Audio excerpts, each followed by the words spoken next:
ঠিকানা যদি ৩.৫ হাত মাটি হয় তাহলে কিসের তো ক্ষমতার দাপট।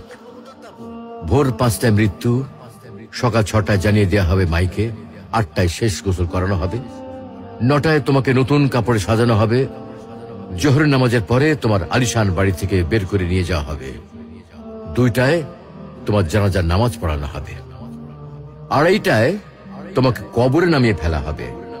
মাটি দেওয়া শেষ হয়ে গেলে কেউ তোমার জন্য দোয়া করবে আর কেউ চলেও আসবে। এই তো জীবনের শেষ আয়োজন।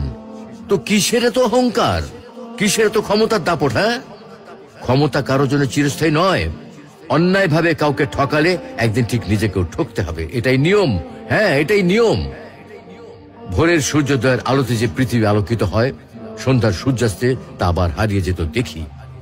অসত্য দিয়ে সত্যকে কখনো ঢেকে রাখা যায় না। প্রকৃতি বড়ই নির্মম। কবে কখন কোথায় কার উপর আঘাত হানে তা একমাত্র উপরওয়ালাই ভালো বলতে পারেন। অহংকার আর দাম্ভিকতা পতনের লক্ষণ, তাই অহংকারী না হয়ে সহনশীল হন। ক্ষণস্থায়ী এই দুনিয়ায় কেউ চিরস্থায়ী নয়।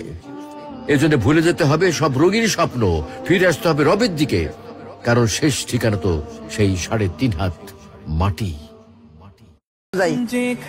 সাদা কাপড় আর আতর সাবান যা লাগে কিনা লই আই।